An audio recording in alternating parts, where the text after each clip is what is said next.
Buenas tardes. Bienvenidos al Centro Asturiano de Madrid.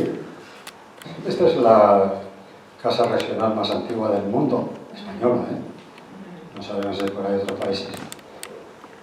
El próximo 2 de octubre cumplirá 139 años. Sí, ya es mayor que yo y todo.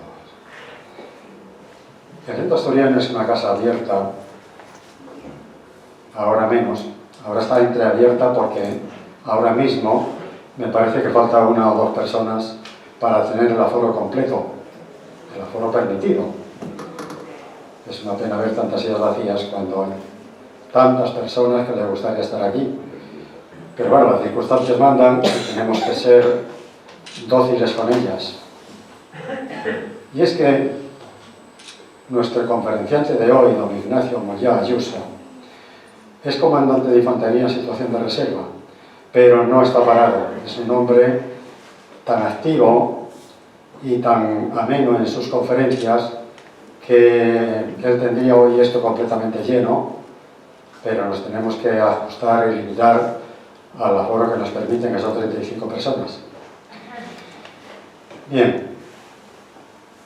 Durante su trayectoria militar ocupó destinos operativos en el Grupo de Fuerzas Regulares número 54 de Ceuta, en el Grupo de Operaciones Especiales de Colmenar Viejo, y ha ostentado el mando de la Compañía de Transportes de la Agrupación Logística número 1 en Madrid, antes de pasar a la Reserva Transitoria en 1993.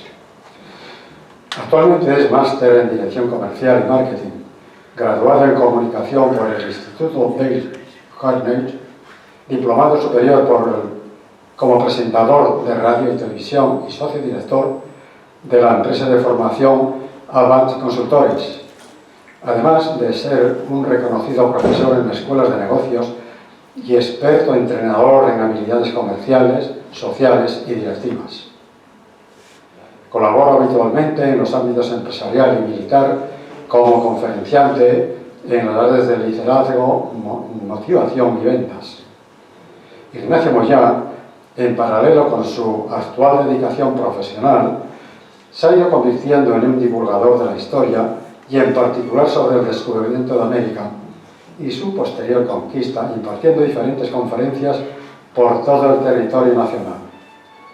Hoy, en nuestro Centro Asturiano de Madrid, y dentro del ciclo de 6 conferencias que lleva por título España, un pasado de leyenda, nos presenta su tercera conferencia, España en el Nuevo Mundo, la injusta leyenda negra. Un tema de sumo interés para todos, ya que, desgraciadamente, y como bien saben, la sombra de esta leyenda negra sigue persiguiéndonos incluso en nuestros días. Bueno, hay que parar y callar porque es mejor escucharle a él. Es más interesante escucharle a él.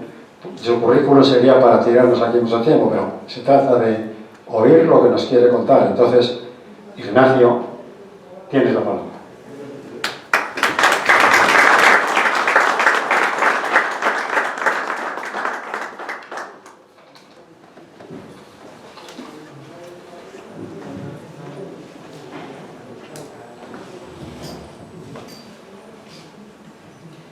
Pues muchas gracias, don Andrés Menéndez, presidente adjunto de este Centro Asturiano de Madrid.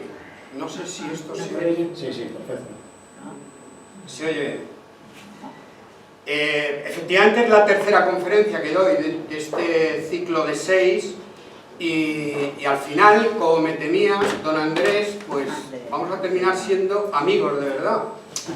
Que lo fuimos desde el principio. Por supuesto.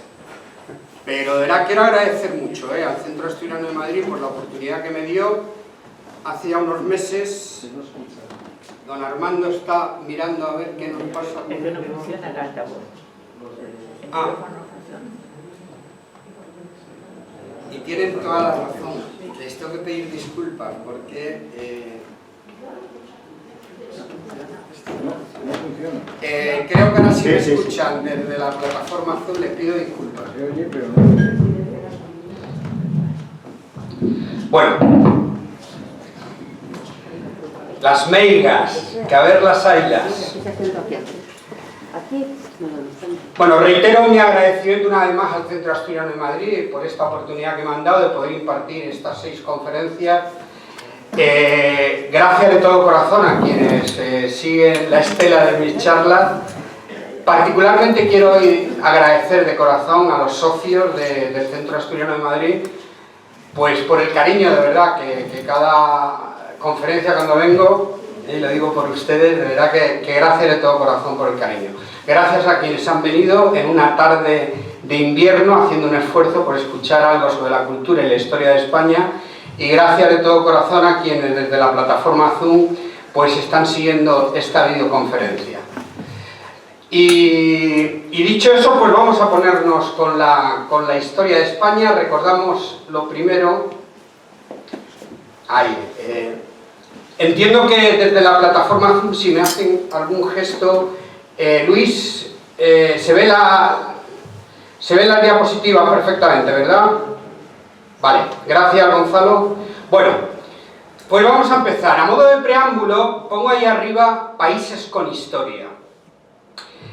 Y si uno mira el pasado de los países de nuestro entorno, pues se encuentra con que durante la ocupación francesa en Argelia, en 1962, se produjeron más de 1 millón de muertos. Todos conocemos el Holocausto nazi, con 6 millones de judíos muertos de una manera espantosa. Con métodos todavía más crueles se empleó la Rusia comunista de Stalin con los ucranianos, con un genocidio de 8 millones de vidas. Bélgica tiene un ranking para no sentirse orgullosos para nada, puesto que uno de sus reyes, uno de sus reyes, que no Bélgica, hay que matizarlo, pues ha pasado por ser probablemente el mayor genocida que ha dado la historia, el rey Leopoldo II, que con sus negocios en el Congo belga, y estamos hablando de 1908, pues exterminó, creó un genocidio de 10 millones de vidas sobre un total de 20 cuando él se hizo con los territorios del Congo belga. No podemos olvidarnos de nuestros hermanos los portugueses, fueron los que iniciaron el cruel tráfico de esclavos entre África y América. Y por supuesto, para terminar este breve recorrido solamente de países de nuestro entorno, pues tenemos que recordar a ingleses y holandeses, los anglosajones, que ya también reconvertidos en norteamericanos, pues exterminaron a los Sioux apaches, los eliminaron o los confinaron en reservas. Si yo pongo este panorama que es desolador, no lo pongo para caer en el y tú más. Creo que nuestra historia, la historia de España, no tiene que recurrir al y tú más. Es verdad que hay que recurrir siempre a la historia comparativa, eso dicen los historiadores, es decir, en cada momento de la historia, qué pasaba, qué se estilaba, qué se llevaba, y ahí un país sabe si estuvo a la altura o por encima o por debajo. Eso sí que lo haremos a lo largo de esta de esta conferencia, y por supuesto no debemos caer en el presentismo, que como saben, pues se trata de juzgar lo que pasó entonces con los ojos de ahora. Pero insisto que sin caer en la leyenda rosa, sin tener que exagerar el pasado español, repito lo que tenemos en pantalla ahora mismo. Este es el pasado de algunos países muy próximos a nosotros, y creo que estarán de acuerdo conmigo que si uno habla con un alemán, con un belga o con un portugués, no reparan en esta página del pasado porque ellos pasaron página. Es decir, las naciones saludables, hoy voy a hablar mucho de España como país enfermo, las naciones saludables lo que hacen es que toman nota de su pasado y son capaces o han sido capaces de pasar página. El caso español es un caso único. ¿Por qué? España siempre está en el punto de mira porque tuvimos una leyenda negra que no tuvieron el resto de naciones o de imperios. O para ser más exactos, sí la tuvieron, porque todos los imperios cuando se hacen grandes siempre reciben ataques, solo que el ataque contra España fue un ataque contumaz, fue un ataque desaforado, fue un ataque de demasiados enemigos, se mantuvo en el tiempo durante 300 años, hay que decir que España no fue capaz de defenderse de aquellos ataques, y al final hay un dicho popular que dice que un elefante no cae por una costilla rota, solo que nuestro elefante, el Imperio Español, el imperio más grande que ha dado la historia, terminó desangrándose y terminó cayendo. Vamos a hablar hoy un poco de la leyenda negra y por qué otros países, hermanos nuestros que sí han tenido genocidio, no se les pasa factura y sin embargo somos nosotros los españoles a los que se nos pasa factura por un genocidio en América que nunca ocurrió, como argumentaré un poquito más tarde. El rumbo que voy a seguir con esta conferencia es, en primer lugar, vamos a dar una pincelada a lo que es la leyenda negra, para que hablemos de lo mismo y para que entendamos el concepto. Luego quiero desarrollar lo que he denominado imperios diferentes, resultados distintos. Entraremos a analizar la verdad de España en América y terminaremos con un coloquio que desde este momento pues les pediría que al final, si quieren hacer alguna pregunta o quieren añadir, ampliar o corregirme, yo creo que sería bueno que en este centro asturiano pues tuviéramos un breve coloquio interactivo, pero sí les pido por favor que seamos breves en las preguntas o en los planteamientos que quieran hacer y yo en justa correspondencia prometo contestar si lo sé y hacerlo de manera breve en cualquier caso. Vamos a hablar de una leyenda negra que se espació por 300 años. Este es un tema vasto, muy grande. Yo les animo a que al final voy a poner una última diapositiva con la bibliografía que yo recomiendo. Sé que voy a pasar por alto muchísimos puntos y lo que quiero es abrir inquietudes, remover conciencia y animarles a que pues aquellos aspectos que el titular les guste, pues que de verdad que ahonden en la historia, porque hoy en día está todo escrito. Yo no voy a contar nada de mi cosecha, lo único que hago, me considero un divulgador de la historia y creo que merece la pena que la historia de España la contemos sin pasión y tratando de ser objetivo, que les doy en palabra de honor, que lo trato de ser siempre. Parece que es de una enorme responsabilidad pues hablar de algo tan serio como es la historia de España y siempre me ha gustado hacerlo de manera objetiva. Espero conseguirlo. Vamos a definir la leyenda negra y traigo aquí una frase del libro Imperofobia y leyenda negra, editado en el 2016 por la ya muy conocida autora María Elvira Roca Barea, que la verdad es que se ha convertido en un bestseller porque creo que es una mujer que explica muy bien lo que es la imperofobia, nuestra leyenda negra, y me atrevería a subrayar que lo hace sin complejos ninguno. La frase, y voy leyendo para los que están al final, les pido disculpas porque sé que no podrán ver la pantalla en condiciones, pero la frase que dice María Elvira Roca Barea es que el relato actual de la historia de España se sustenta en ideas basadas más en sentimientos nacidos de la propaganda que en hechos reales. ¿Qué entendemos por leyenda negra? El autor de referencia al que acuden todos los historiadores es Julián Juderías. En 1914 hace una definición de la leyenda negra. Si bien el término no lo acuña él, sí que es verdad que él recoge un término que empieza a ser conocido, y en 1914, que deberíamos reparar en esta fecha, puesto que la leyenda negra va a surgir desde el siglo XV-XVI, 300 años, y tiene que ser en 1914 cuando ya los españoles le demos nombre a ese ataque que es evidente, es manipulado, tergiversa la historia. Reparo en 1914 porque creo que es una fecha tardía, para que los españoles hubieran definido antes el término de leyenda negra.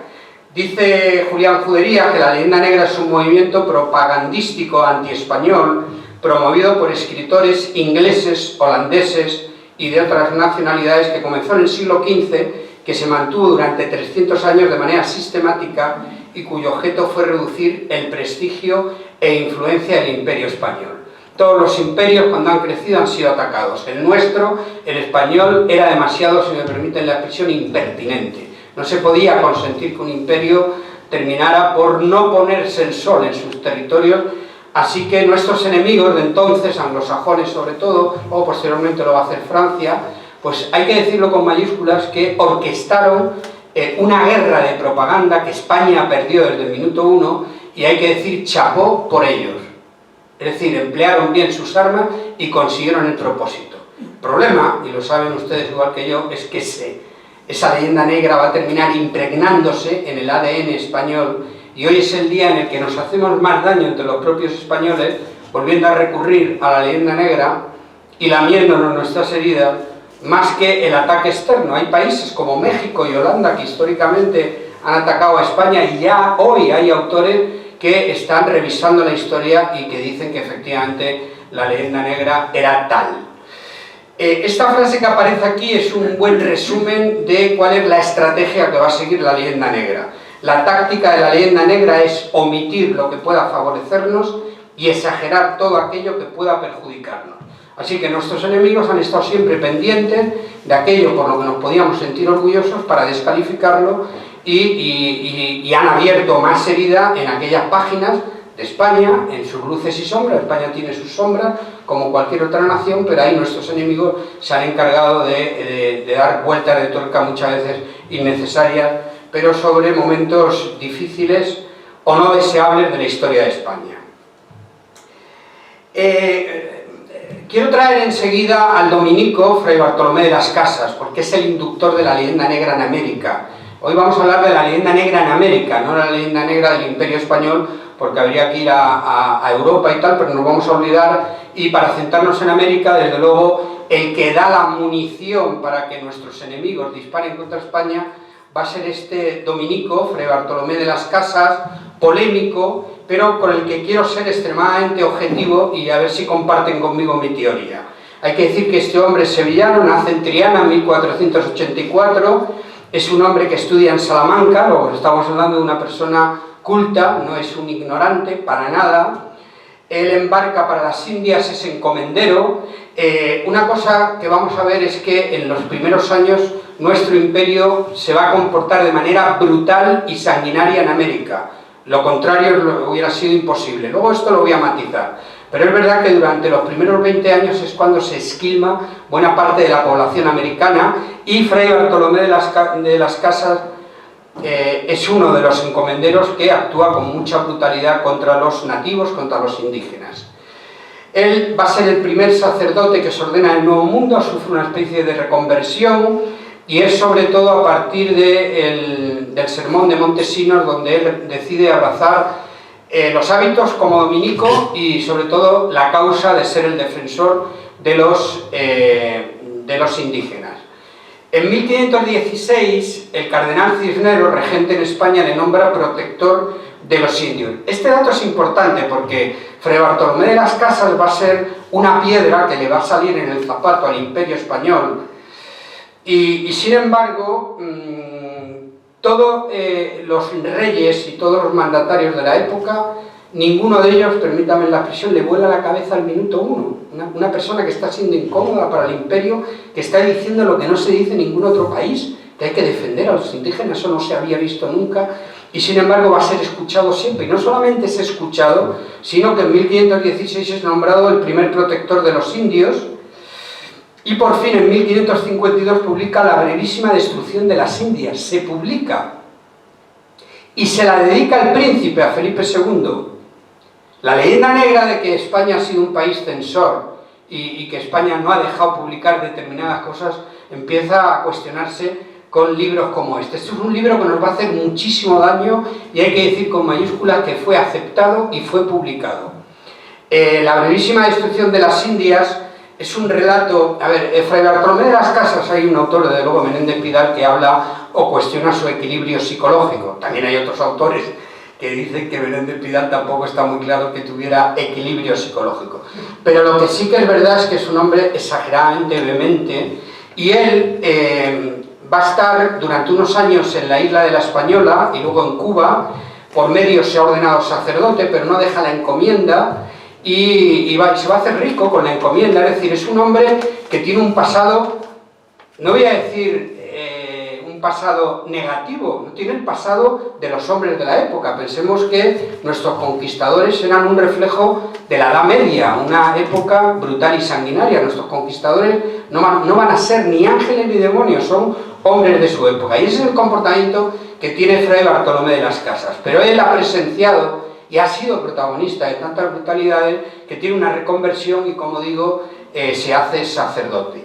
Pero el relato que va a publicar en 1552, son muchos años después, es un relato lleno de exageraciones, de hipérboles. Él es muy vehemente, él da la información de manera sesgada, porque va a hablar e incidir mucho en la brutalidad de aquellos conquistadores que lo fueron, pero se va a olvidar de lo bueno que en paralelo ha estado haciendo España durante esos años. Él todo lo resume a una historia de mansas ovejas, que son los indígenas, y mientras que nuestros conquistadores son unos lobos feroces. Leemos un párrafo de la brevísima destrucción de las Indias: y porque toda la gente que huir podía se encerraba en los montes y subía a las sierras, huyendo de hombres tan inhumanos, tan sin piedad y tan feroces bestias, extirpadores y capitales enemigos del linaje humano. Y esto lo dice un español que está allí en América, con lo cual los anglosajones se frotan las manos, porque esta es la munición con la que Teodoro de Bry va a hacer unos famosísimos grabados en 1583. La imprenta llevaba ya funcionando muchas décadas, y entonces Teodoro de Bry va a jugar muy bien su baza. Él ha nacido en Bélgica, en Lieja, es grabador, es orfebre y es editor, y coge el relato de Fray Bartolomé de las Casas y lo va a pasar a una serie de grabados que les voy a enseñar ahora, y son nada más que 17 grabados, pero estos se van a hacer muchísimas ediciones que se van a divulgar por Europa. Una Europa entonces inculta, ignorante. Pensemos que los únicos grabados que veían los ciudadanos normales eran lo que podían ver en las iglesias, las estatuas y las pinturas, pero por supuesto nadie tenía acceso, o casi nadie, a la imprenta, y cuando aquellos grabados se divulgan por toda Europa, pues si me permiten la comparativa, es como mucha gente que hoy sigue diciendo ha salido en la televisión, luego es verdad, porque es que lo ha dicho la tele. Pues sin salvar la distancia es lo mismo. Entonces van a ver 4 grabados de cómo plantea Teodoro de Bry la conquista española. Son unos grabados absolutamente, bueno, que pueden herir la sensibilidad del espectador. Son muy crueles, y lo que hace Teodoro de Bry es coger el relato ya cruel de Fray Bartolomé de las Casas, le va a poner un poquito más, me atrevo a decir, de su cosecha, y como resultado van a ver 4 grabados absolutamente increíbles, porque España nunca fue eso, y el último, le llamo la atención, que es un grabado de la conquista anglosajona. ¿Lo vemos? Fíjense el primero. El primer grabado de la conquista española tenemos a un conquistador que ha destrozado con sus manos a un niño. Ya no sé si esto ha podido ocurrir en algún momento. Les llamo también la atención de que a la izquierda hay una indígena, madre, muerta, y su hijo está expirando, pero a su lado tiene a un fanático misionero español que está tratando de administrarle los últimos sacramentos. Al fondo vemos un arcabuz. Es que a América pasaron apenas 15, 16 arcabuces. Sin embargo, Teodoro de Bry en casi todos sus grabados pone arcabuces. Por supuesto, perros de presa, y eso no es nada, porque si vamos a la siguiente, pues aquí vemos, bueno, pues, tortura de los indígenas, como un conquistador español pues está golpeando sobre una pared. Hay que decir que algún autor dice que cuando nuestros conquistadores entran en México, pues tienen que hacerlo tapándose la nariz, puesto que nos vamos a encontrar con unas civilizaciones precolombinas que practican el canibalismo, la antropofagia. O sea, es rigurosamente mentira que los españoles al llegar a América lo que hicimos fue romper un ecosistema, una especie de Arcadia feliz. Y yo digo de mi cosecha que en América, bueno, iba a decir, no pasaba nada diferente de lo que pasaba en el mundo, desde que el ser... Es un concepto antropológico, desde que el ser humano es ser humano, la guerra siempre ha existido. Dijo Pablo VI, si queréis ser hermanos, dejad caer las armas de vuestras manos. Pero, mientras el hombre sea un ser débil, cambiante e incluso a menudo peligroso, las armas serán tristemente necesarias. Quiero decir con eso que la guerra ha existido siempre. Es impensable pensar que en América no ocurriera aquello, y no solamente ocurría, sino que se estaban pues matando, torturando o comiéndose entre ellos. Y nuestros conquistadores, como bien saben todos ustedes, lo que van a hacer es, probablemente de la experiencia que teníamos de la Reconquista, van a saber jugar sus bazas de negociación. Algún autor dice que los conquistadores casi perdían más tiempo en negociar y en hablar con las guerras intestinas, las luchas intestinas que había entre ellos, más que disparar con el arcabuz o utilizar la espada. Me están entendiendo. En el siguiente grabado, pues vemos cómo se cortan y se mutilan. En el siguiente, yo no doy crédito a este grabado, no sé, a ver si me ayudan a entenderlo. porque partiendo de esta premisa de que eran sociedades caníbales que practicaban la antropofagia, pues vemos un mercadillo en el centro donde los españoles pues están ofreciendo a los indígenas pues miembros humanos, los están ahí tostando, quemando, y por supuesto arcabuces y siempre tortura. Y esta es la conquista anglosajona. Claro, esto es tergiversar la historia, pero esto es lo que van a conseguir. Al final, en el imaginario popular mundial queda que esto fue así. O sea, llegaron los del Mayflower en 1620 y son recibidos por los indígenas norteamericanos, que dan gracias a Dios de que han llegado sus salvadores, etcétera, etcétera. Claro, no puedo evitar hacer un comentario a la conquista del oeste. Es que es un ejemplo de cómo han manejado la propaganda los anglosajones de manera brillante. Es que en España no sabemos hacer eso a día de hoy. O sea, han sido capaces de el genocidio norteamericano, que es un genocidio de libro, lo han sido capaces de tergiversarlo tanto que han volteado la historia, y hoy es el día en que nos fumamos las películas del oeste pues como algo, como una leyenda. Y fue un genocidio, porque es que nosotros llegamos con nuestros misioneros y con el evangelio, con el ánimo de inculcar una religión basada en el amor a Dios y en el amor a los demás. Por eso va a cuajar mucho y se va a cristianizar tantos indígenas en lo que va a ser los territorios de Hispanoamérica, porque claro, ellos tenían una religión basada en tener que estar saciando constantemente a Montezuma y a los reyes que tenían, y la única manera de calmarlos era pues a base de sacrificios humanos. Claro, cuando llegaron los misioneros les explicaron que hay otro tipo de religión, y además Hernán Cortés y Pizarro descabezan las civilizaciones azteca e inca, pues va a caer todo, y es fácil que los indígenas se pusieran, por el motivo que estoy diciendo y por otros que no quiero alargarme, se van a poner a favor de la conquista americana. Pero es que por esta comparativa, tiempo después van a llegar los anglosajones, los puritanos, y lo van a hacer con la Biblia en la mano, pero con una lectura absolutamente perversa de la Biblia.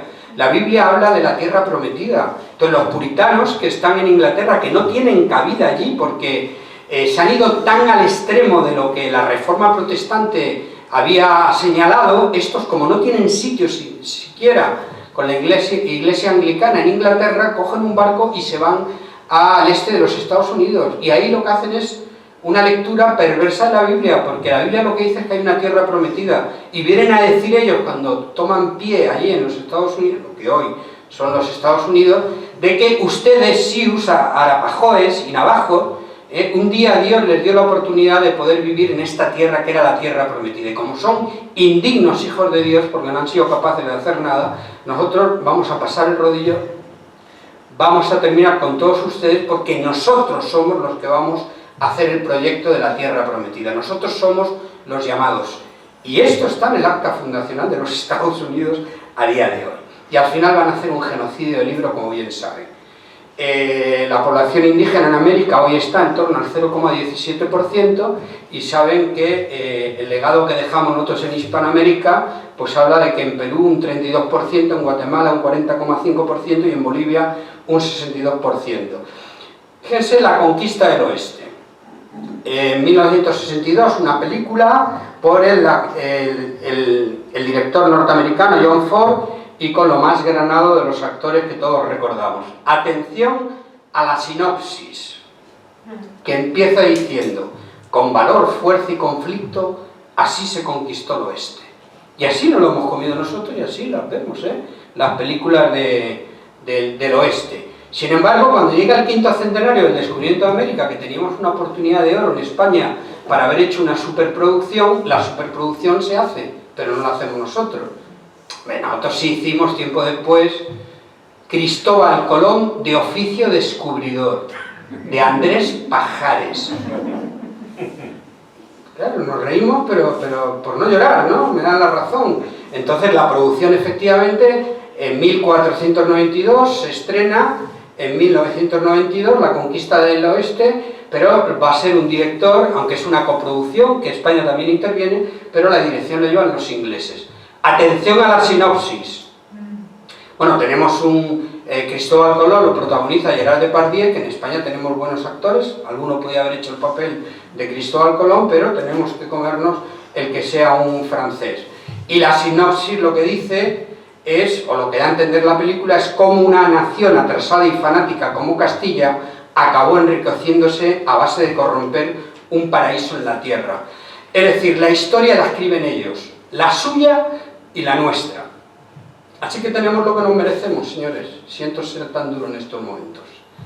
Y termino diciendo que murió muy mayor Fray Bartolomé de las Casas con 82 años. Dejo a modo de resumen la siguiente idea de Fray Bartolomé de las Casas, que creo que van a compartir conmigo. Actualmente los autores, o históricamente los autores, se han dividido entre lascasistas y antilascasistas. ¿Qué dicen los lascasistas? Pues que efectivamente Fray Bartolomé de las Casas fue un auténtico protector de los indios y fue un hombre al que Hispanoamérica le tendrá que estar eternamente agradecida porque se dejó literalmente la vida por aquellos países y por que los nativos no fueran torturados por los españoles. ¿Qué dicen los antilascasistas? Pues que hizo un relato muy exagerado y al final pues lo que hizo fue brindarle la munición a los anglosajones para que orquestaran la leyenda negra contra España. ¿Cuál es mi opinión? Y no es que quiera estar en lo políticamente correcto, pues que ambas cosas son ciertas. Fray Bartolomé de las Casas fue capaz de una cosa y de lo otro. Insisto, fue una piedra en el zapato, fue el sindicalista, si me permiten la expresión de la época, que va a obligar a la metrópoli, a los distintos reyes españoles, les va a ir obligando a estar constantemente legislando a favor de los indígenas, pero también ese relato tan exagerado, como he dicho, pues brindó en bandeja, sirvió en bandeja la leyenda negra.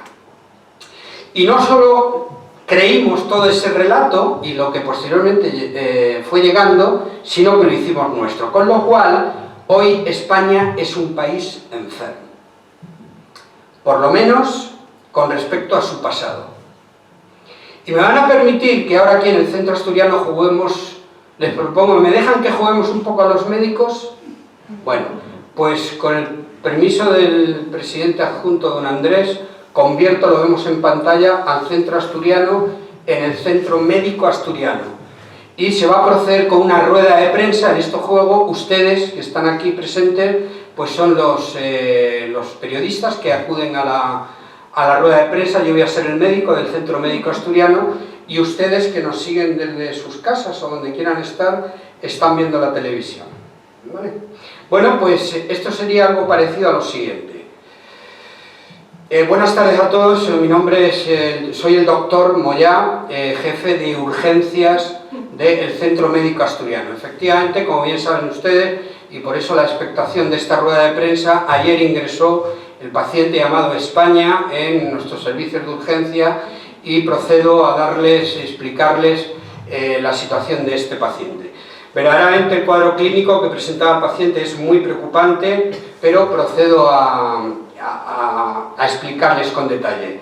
El paciente nos ha ingresado con un acusado complejo de inferioridad. Piensa que todas las naciones son superiores a ella. Además, tiene un déficit preocupante en su autoimagen. Es decir, el paciente España tiene tendencia a autoflagelarse y en medio de sus delirios, teniéndolo en urgencias, pues repetía en demasiadas ocasiones: España, país de pandereta.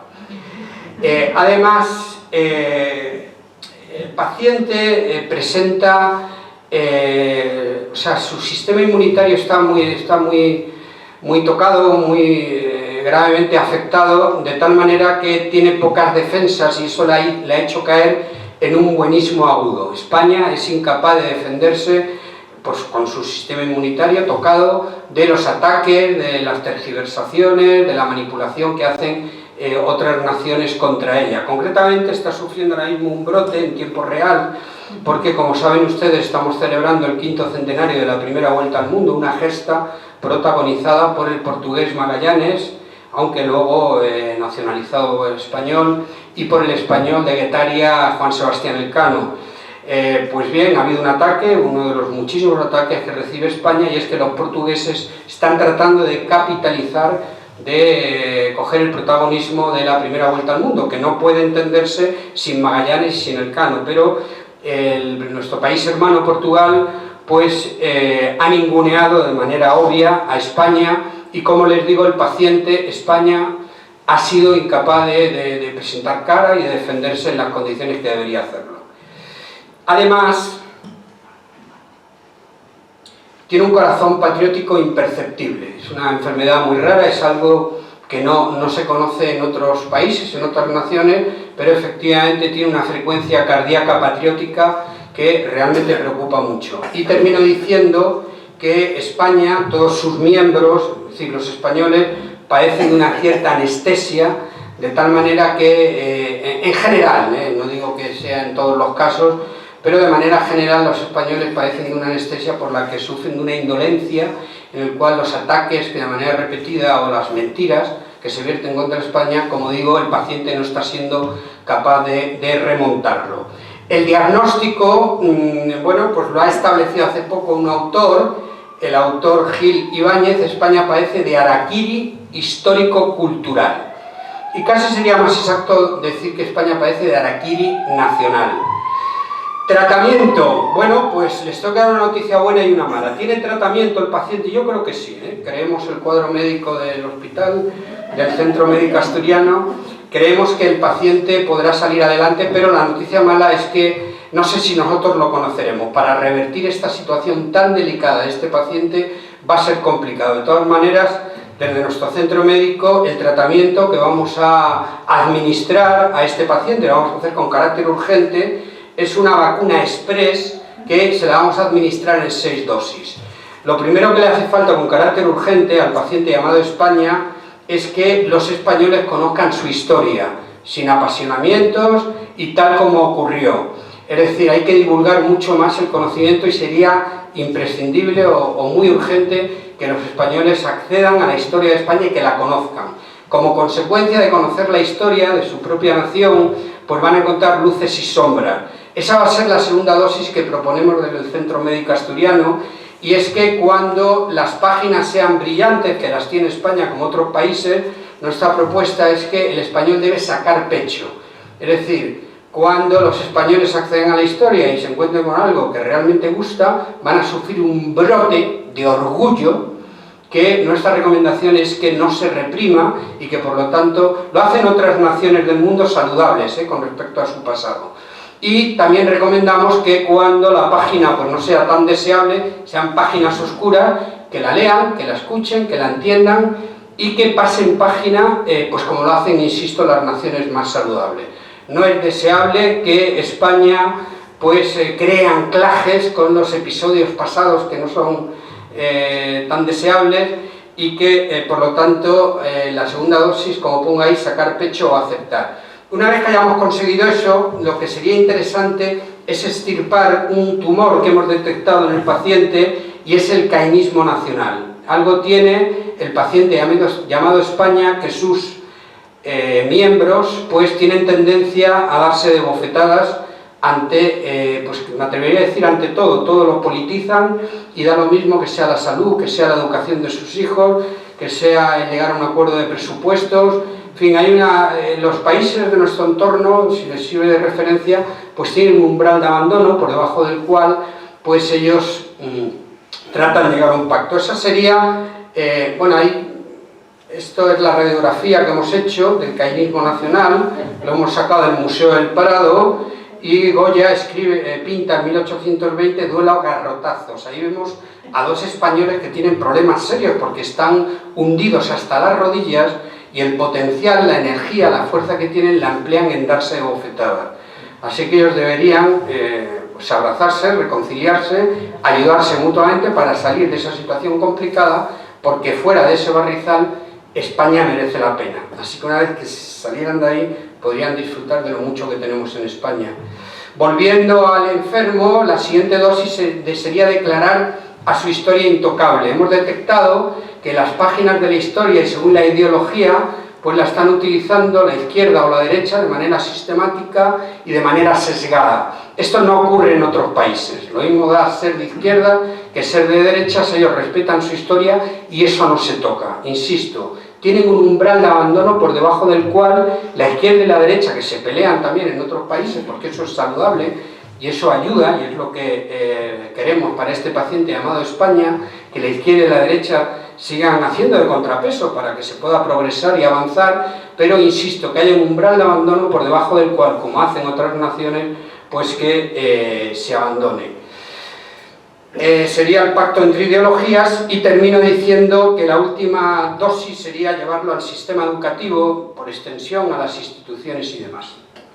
Esto va a conllevar mucho tiempo, la noticia buena es que hoy, del Centro Médico Asturiano, pues podemos, si les parece, administrar las 2 primeras dosis.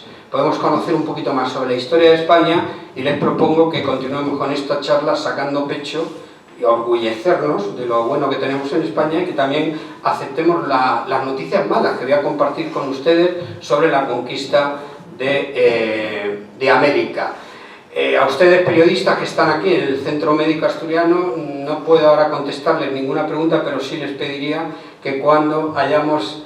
Bueno, yo me estoy viniendo arriba de una manera... Muchas gracias por ese aplauso.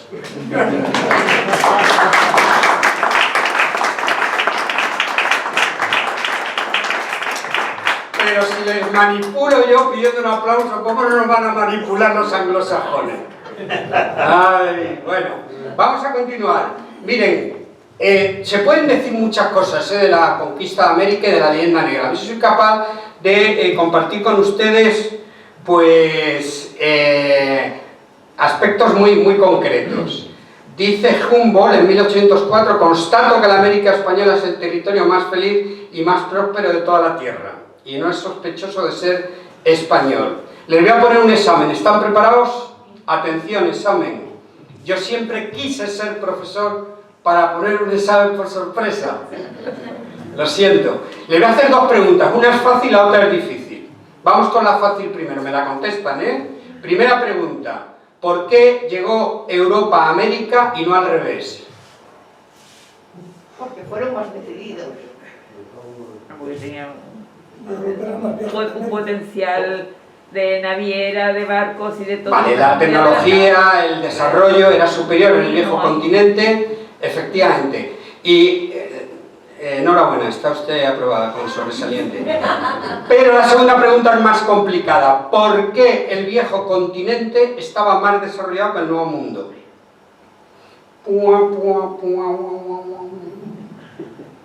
Complicado, Miren, yo les animo a que acudan para saber sobre el desarrollo de los pueblos. Jared Diamond, un norteamericano, nos habla de armas, gérmenes y acero. Es una teoría, pero creo que justifica bien por qué el viejo continente, y me voy a referir no solamente a Europa, sino a Asia, porque estábamos en ventaja o en mejores condiciones con respecto al nuevo mundo que va a descubrir Cristóbal Colón. Y el tema es este, que ven en pantalla. Se han quedado impactados, no lo esperaban. Bueno, pues lo que nos dice Jared Diamond es que cuando se produjo la última era glacial, yo no soy biólogo y igual no lo explico muy bien, pero ustedes sí lo van a entender bien, ¿vale? Pero hay que imaginarse que cuando se fueron los últimos hielos, que sobrevivieron los hombres más fuertes, entonces la proporción de tierra y agua es tal como la vemos ahora. Tal como la vemos ahora. Y en este aparecer así la configuración del planeta Tierra, en esto Eurasia, Europa y Asia tuvimos suerte. ¿Por qué? Porque tenemos 2 continentes, o el continente euroasiático está en sentido horizontal y sensiblemente por encima del ecuador, lo que va a permitir es que las temperaturas son mejores o son regulares, mientras que no es por casualidad que los continentes africano y americano aparecieron en sentido vertical, con lo cual de polo norte a polo sur pues hay unas diferencias de temperatura y además, y no quiero detenerme aquí más, pero tuvimos suerte también en que nosotros pudimos pasar a la era de la agricultura y a la era de la ganadería, porque de las 12 especies que hay, 14, perdón, especies que hay de mamíferos domesticables, a nosotros nos cayó en suerte 13 de ellos. nosotros, desde Mesopotamia, se pudo domesticar a la vaca, al cerdo, a la cabra, mientras que ellos solo tuvieron a la llama como mamífero domesticable. Pero también el trigo y la cebada, que van a ser fundamentales en la historia del desarrollo humano, porque van a permitir pasar de la era antigua a la Edad Media, también tuvimos en eso suerte, porque el trigo, sobre todo, en comparación con el maíz, el trigo tiene muchísimas más proteínas y supuso muchísimo para las ambas civilizaciones. Así que nosotros llegamos allí estando en la Edad Media, porque precisamente la llegada de Colón a América supone el final de la Edad Media y la Edad Moderna, mientras que ellos están en el Neolítico. Y el Neolítico significa que han llegado a la era de la agricultura, pero no conocen la edad, desde luego, de la ganadería, de los metales, no conocen la rueda. Es verdad que el progreso que hay en América pues sigue siendo sorprendente, porque tienen algunos picos de desarrollo que siguen sorprendiendo a día de hoy. Es decir, los conocimientos matemáticos que tenían, o de astrología, ese calendario maya, el sistema de agricultura que encontró Cortés en el actual Nuevo México, era absolutamente sorprendente, muy muy avanzado. Pero en definitiva no conocían, bueno, eran civilizaciones a todas luces muy por debajo en desarrollo.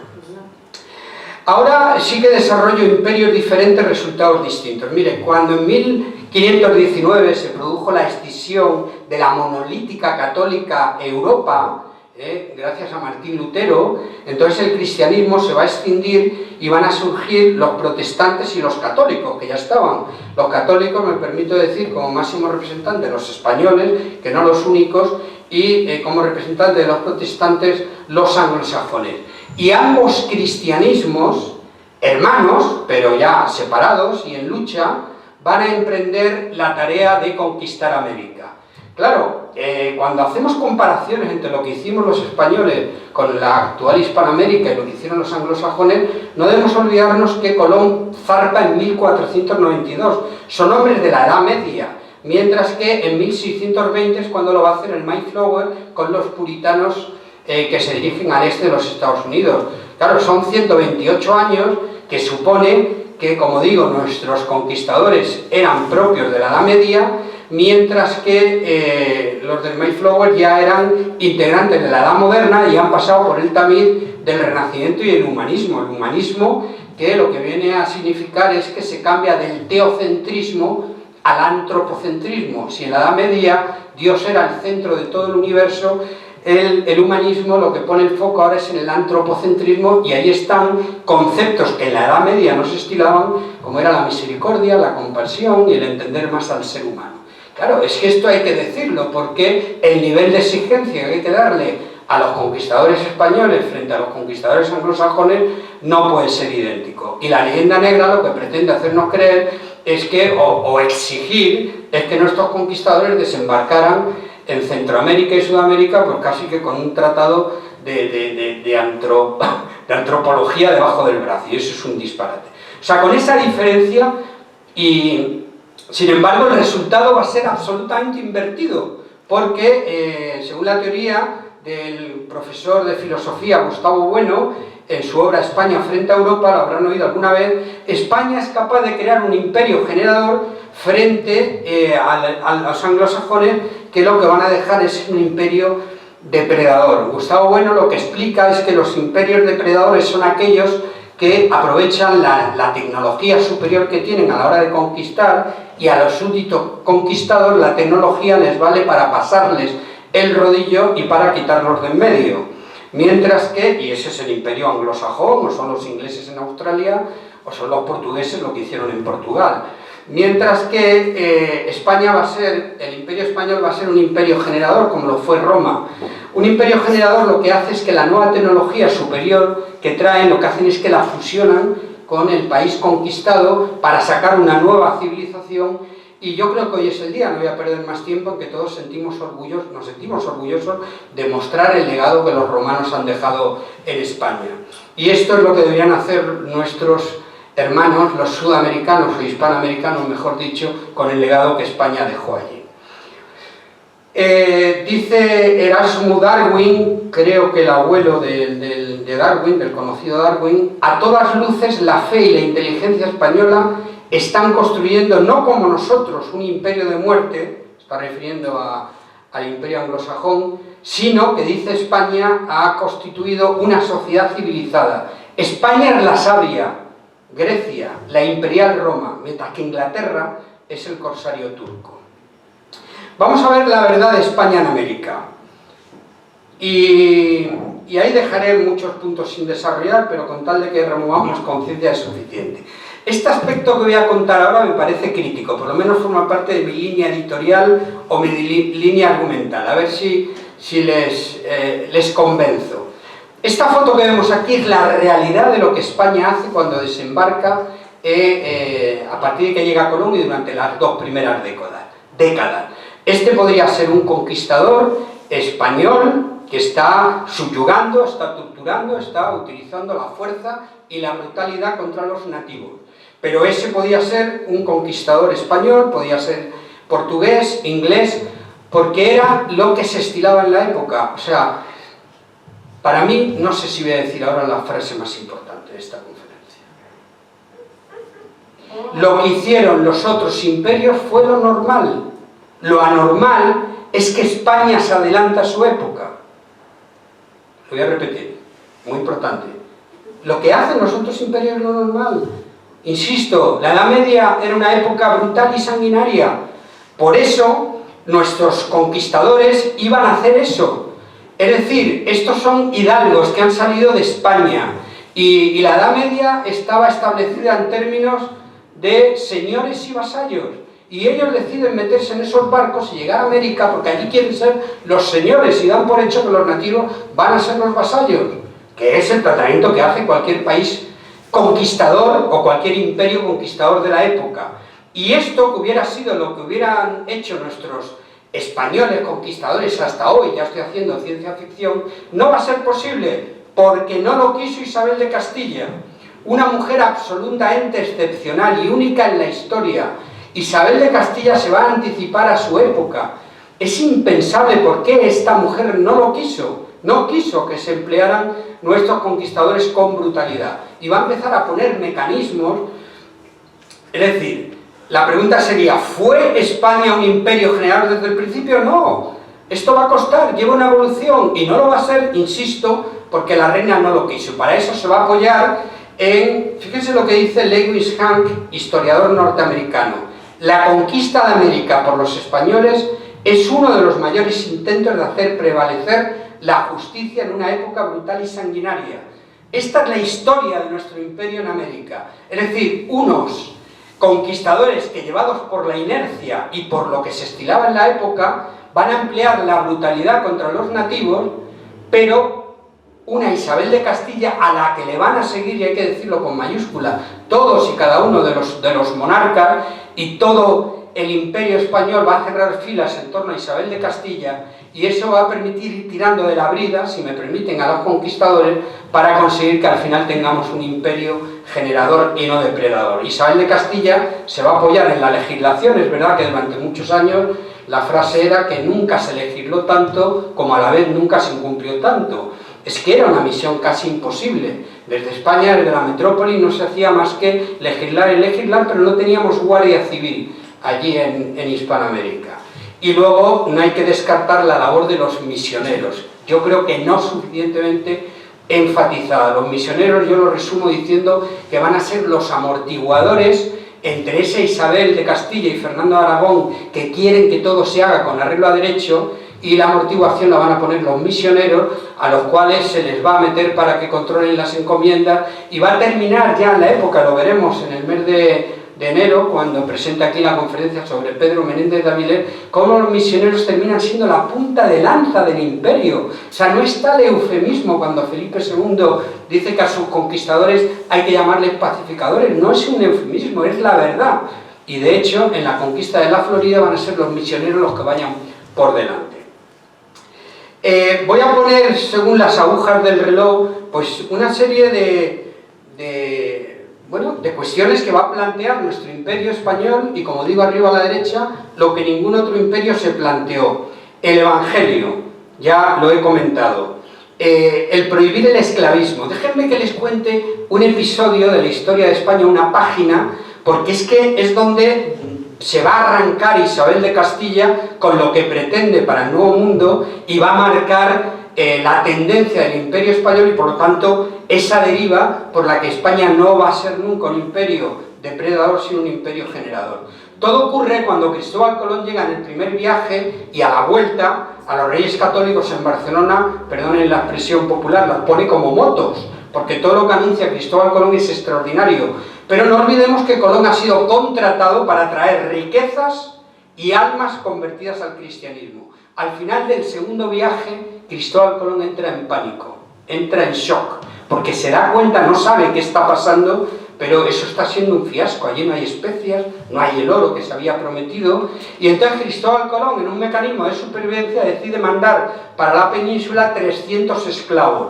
Hay que recordar que en aquella época el esclavismo en Europa estaba contemplado, estaba legislado. Es verdad que por donde ha pasado el catolicismo, el esclavismo siempre es de un perfil bajo, era un esclavismo doméstico, pero esclavismo a la postre, y en Sevilla llegan los 300 esclavos con una carta de Colón que dice: de momento no encuentro las especias y el oro, pero como un anticipo y para dar riquezas al reino, ahí mando a sus esclavos. Y Rodríguez Fonseca los recepciona en Sevilla y se lo dice a los Reyes Católicos. Y los reyes dicen, me imagino a Isabel diciendo, bueno, algo es algo, pero que espabile porque esto no puede ser. Pasado un tiempo, Isabel de Castilla, una noche, cuando llevaba un rato dormida, súbitamente se despereza, se levanta, enciende la vela. Y Fernando el Católico dice, ¿qué pasa, Isabel? Estoy inquieta. ¿Pero qué te ocurre? Estoy inquieta, que yo me lo noto. ¿Pero qué pasa? Dice, porque no me cuadra, porque hemos mandado a este Cristóbal Colón para que los súbditos que hay ahí los convierta al cristianismo y me los traen en forma de esclavos. Y dijo Isabel de Castilla, ¿a qué estamos? ¿A setas o a roles? Y entonces Fernando dijo, eres muy pesada, Isabel, apaga la vela que mañana tenemos muchas audiencias. Que no, que esto a mí no me convence. Y esto es real. Esa inquietud de Isabel de Castilla se va a transformar en que van a crear una junta de sabios, de teólogos. Esto no va a hacer ningún imperio.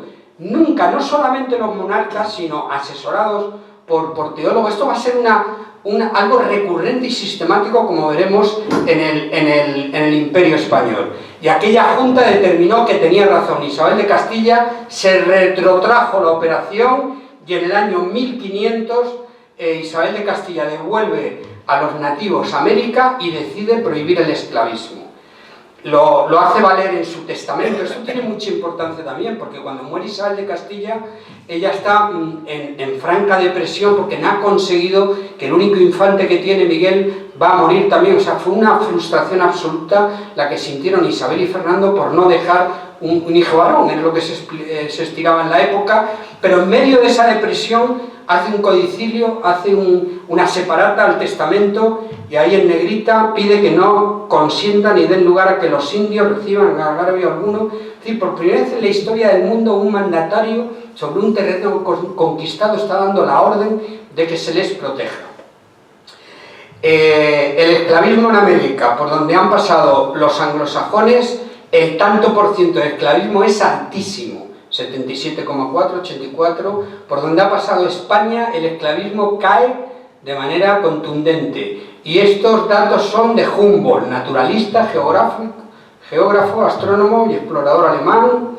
Abajo dice, es considerado el padre de la geografía moderna universal, que termina afirmando, como os he dicho antes, constato que la América española es el territorio más feliz y más próspero de toda la tierra.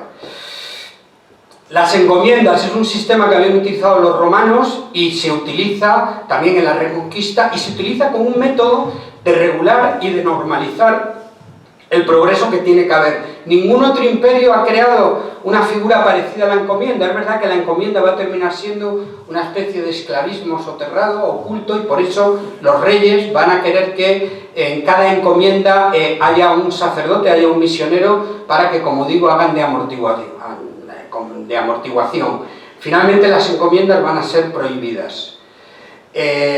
Como he dicho antes, y lo dice este mismo historiador norteamericano, muy pro la labor que hace España en Hispanoamérica, él dice las 2 primeras décadas de dominación española fueron un periodo de explotación casi desenfrenada de los indios.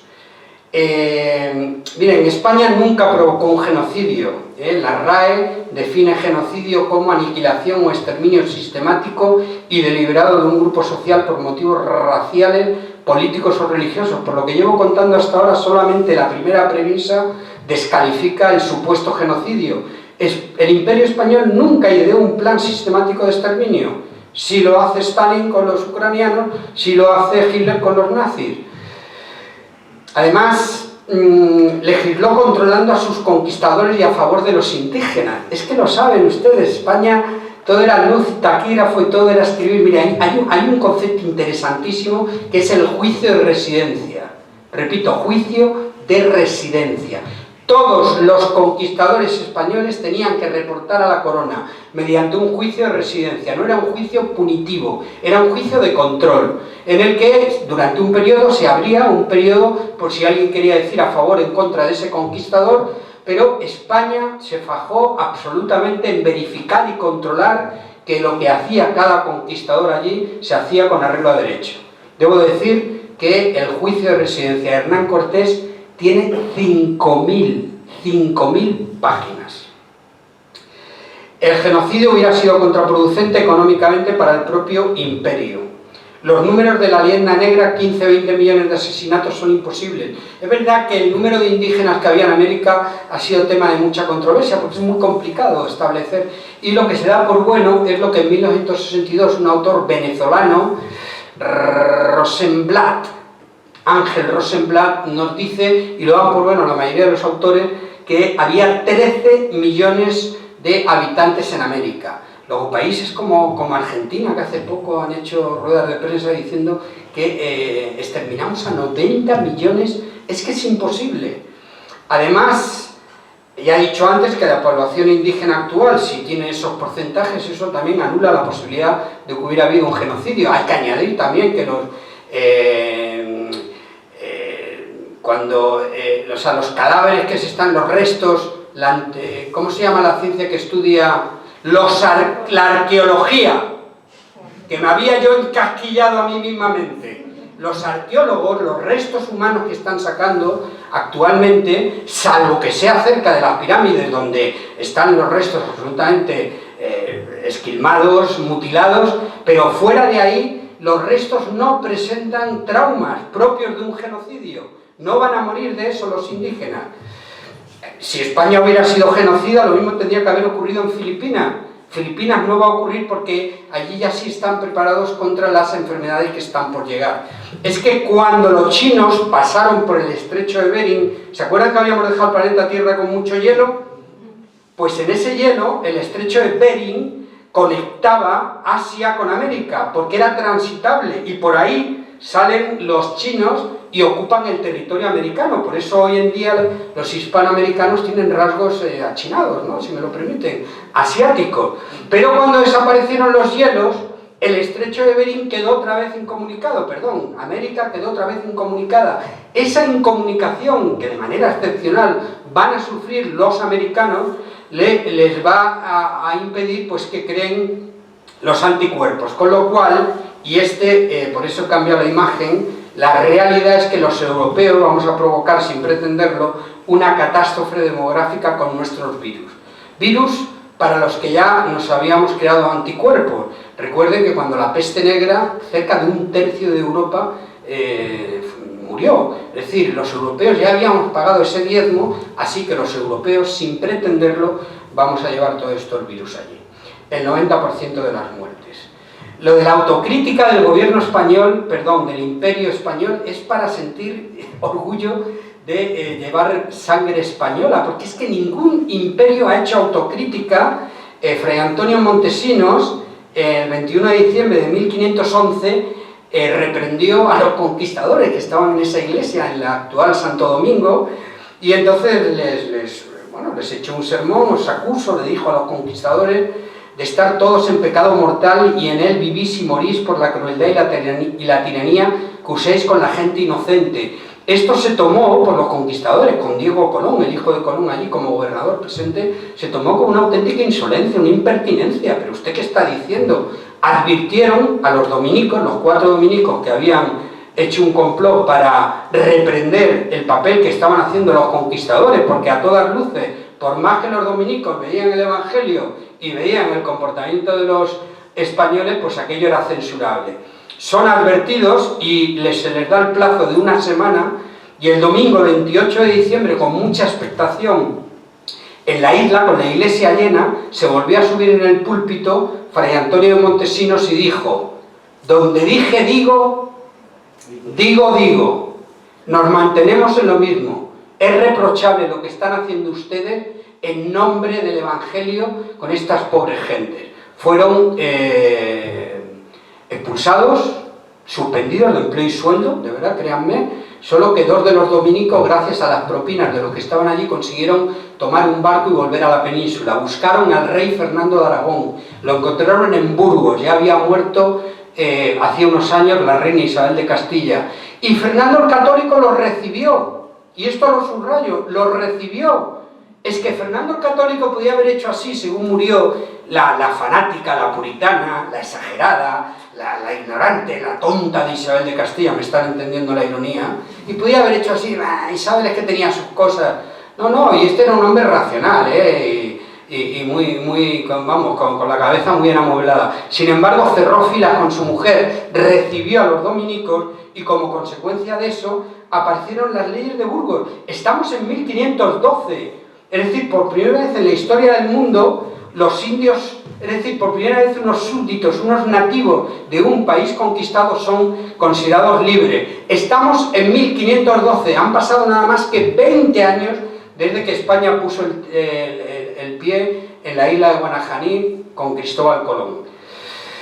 El mestizaje no fue una cosa por casualidad, estuvo regulado desde el año 1514. La protección de los indios, como he dicho antes, con Fray Bartolomé de las Casas, que yo creo que todos hemos estudiado el bachillerato con esta figura que nos resulta familiar, pero les pido que reparen. O sea, el protector de los indios. Ya hubieran querido los indios arapahoes que hubiera un protector de los arapahoes, o que algún pastor protestante hubiera dedicado media hora a los sius, a los navajos. Eso solo lo hace España, con sus misioneros y con la figura del protector de los indios. El Consejo de Indias, todo un consejo regulador, como he dicho, para que todo lo que ocurra allí se haga con arreglo a derecho. Los virreinatos, España nunca tuvo colonia, tuvo súbditos de pleno derecho, y lo que hoy serían provincias son los virreinatos. Los virreinatos que dejamos allí son nuestras actuales Ceuta y Melilla, ciudades españolas de pleno derecho en el que no tenemos ninguna duda. Pues sin salvar distancia, estos eran los virreinatos. Los derechos humanos en 1540, porque ahí no aparecen las nuevas leyes de 1542, es decir, Fray Bartolomé de las Casas sigue haciendo de contrapeso, y nuestros legisladores siguen legislando a favor de los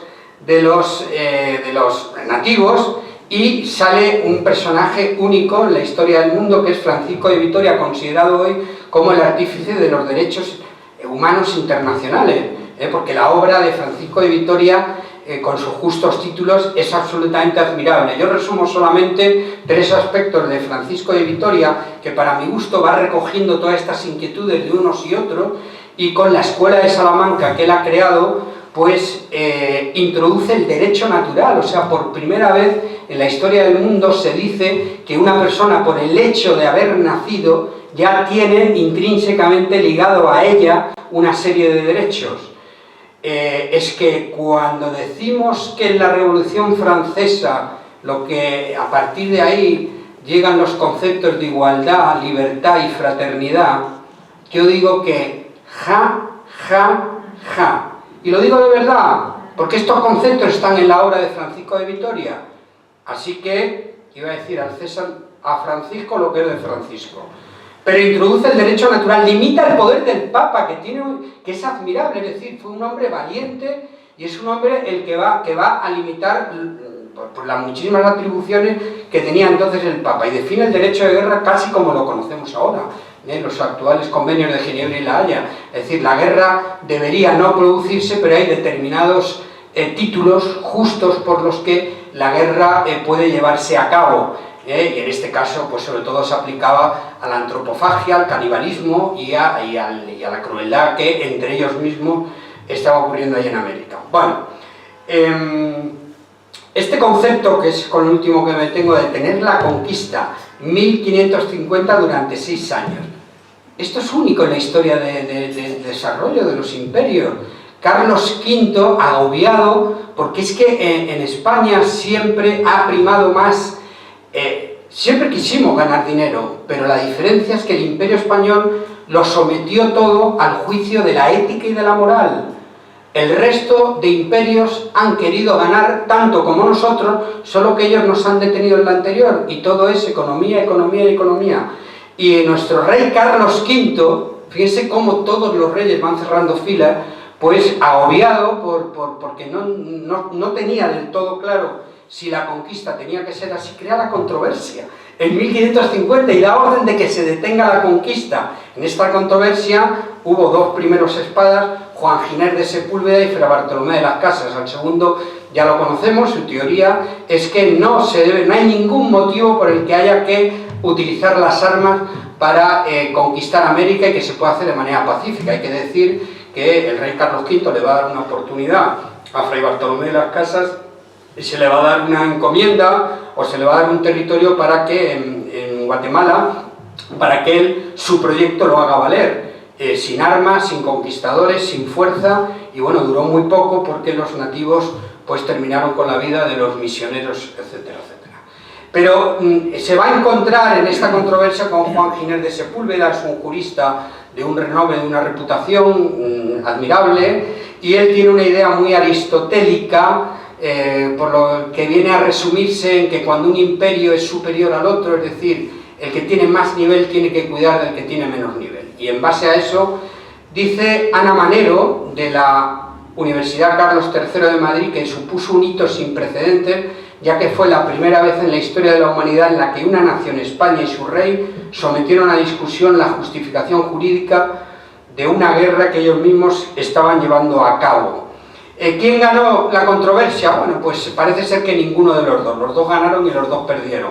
Desde luego hubiera ganado Juan Giner de Sepúlveda si nos quedamos solo con que se retomó la conquista y España continuó, pero gana también Fray Bartolomé de las Casas porque sigue siendo contrapeso y también gracias a esta controversia pues se va a seguir legislando a favor de los indígenas. Todo esto ocurre en el siglo XVI, pero 1550 cuando se detiene la conquista. En 50 años España ha llevado a cabo toda esta ingente obra. Y si hay alguna duda, y saliéndonos del siglo XV, pues en 1785 tenemos el Archivo de Indias para que el que tenga duda, que vaya allí y que lo consulte. Como consecuencia de todos estos, de todas estas iniciativas de Isabel de Castilla y todo lo que he venido contando, pues, y en una sola diapositiva no se puede recoger, la paso rápidamente, pero esta es la destrucción que España va a llevar a América. En 1524, no pierdan de vista las fechas, se crean las primeras escuelas para indios. En 1536 las primeras imprentas, libros y cartografía. En 1538 la primera Universidad de América, 1538 en Santo Domingo. En 1551 la Universidad de México. Por historia comparativa, si nos vamos a los Estados Unidos, la primera en América del Norte se fundó en 1740, 200 años después. Ni holandeses ni portugueses fundaron universidades. En 1541 el primer periódico, La Hoja de México, la primera en América del Norte, va a aparecer en 1704. España deja 700 hospitales entre Hispanoamérica y Filipinas. Ciudad de México tenía 11 y Lima 8. Esto no va a suceder en Brasil. España, antes de que se derrumbe y antes de que comience la emancipación de los estados hispanoamericanos, va a dejar un territorio absolutamente rico, de muchísimo progreso. Basta decir con que México y Lima tenían alcantarillado cuando no tenían París ni Londres. Es que la renta per cápita de lo que cobraban los trabajadores en Hispanoamérica superaba con mucho a la europea. Y por último, en 1803, entre las cosas malas que hizo España, pues fue la iniciativa de la primera vacunación en América y Filipinas con la Real Expedición Filantrópica de la Vacuna, de la que hablaremos en un par de meses. En conclusión, y termino ya agradeciendo como siempre al Centro Asturiano de Madrid, de verdad, don Andrés, gracias, presidente adjunto, por darme esta oportunidad. ¿Has visto que me pongo muy serio, ¿no?, para despedir? Bueno, que mil gracias al Centro Asturiano, a los que han asistido a esta conferencia aquí de presente. Un saludo a los que se han conectado también por la plataforma Zoom. Y en conclusión, y contra la leyenda negra en América, España, lejos de ser una potencia fanática, intolerante e ignorante, promovió los derechos humanos en el mundo y contribuyó al progreso en América. Se lamenta Ramiro de Maeztu, que dice que avergonzados de nuestra pobreza nos olvidamos de que habíamos realizado un ideal de civilización muy superior a ningún empeño de las naciones que admirábamos. Así que con esta conferencia pretendo que ojalá contribuir a que no nos olvidemos nunca de que tuvimos un pasado en América absolutamente de leyenda. Muchas gracias.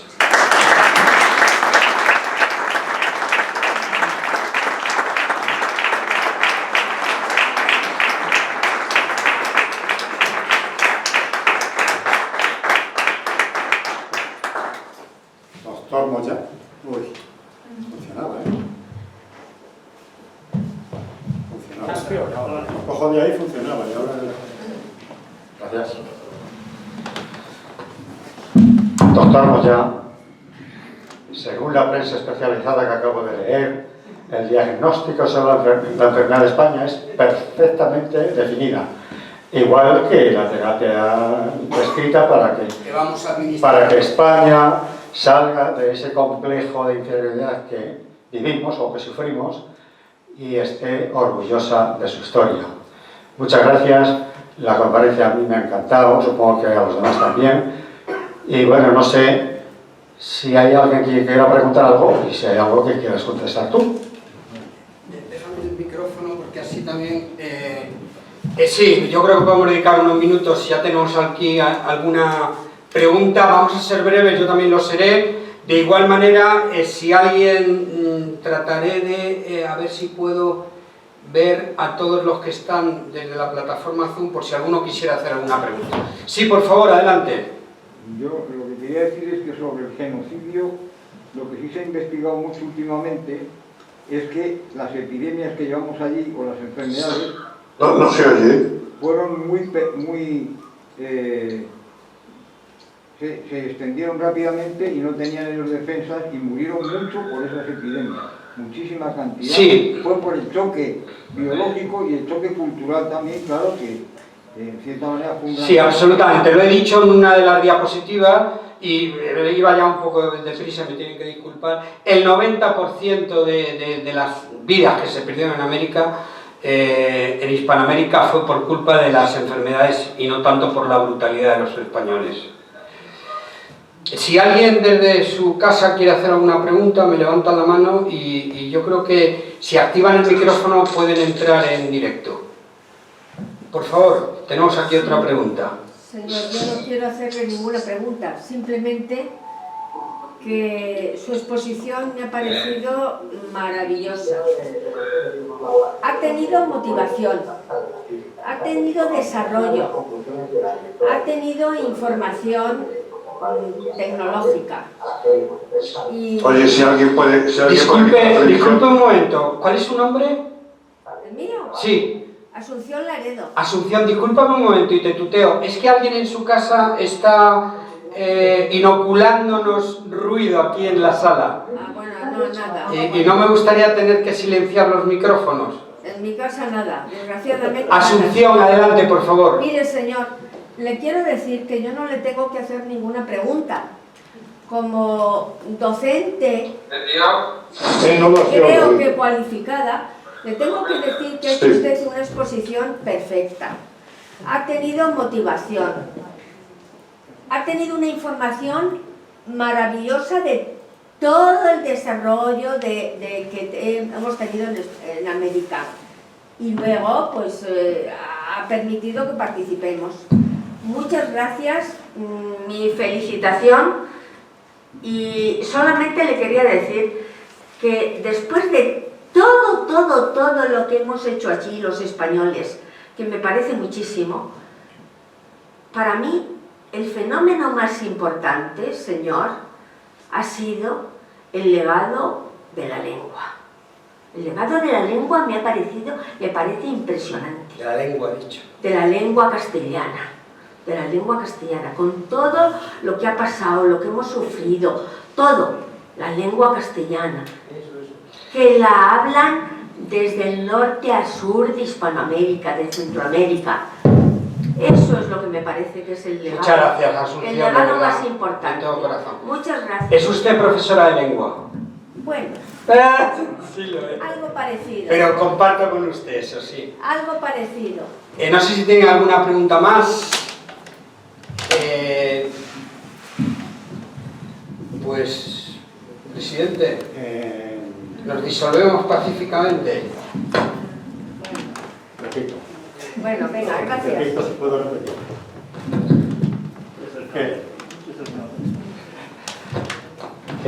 Bueno, yo no me canso de decir, no sé si lo digo bien, nos encanta, nos cautiva tus exposiciones, tus conferencias, como dice Asunción, por tu amenidad, por tu información, porque podía ser simpático y no aportar nada más, pero es que aportas muchos conocimientos, además de hacerlo con alegría, con simpatía, y por eso tú llenas el salón si nos dejan llenarlo. Está lleno, ¿eh? No puede haber nadie más. Lo que según permiten las normas, el salón está lleno, pero le llenarías al 100% si estuviese permitido. Gracias y enhorabuena una vez más y deseando que llegue la próxima. Me despido también de los que están desde la plataforma. Muchas gracias a todos, de todo corazón.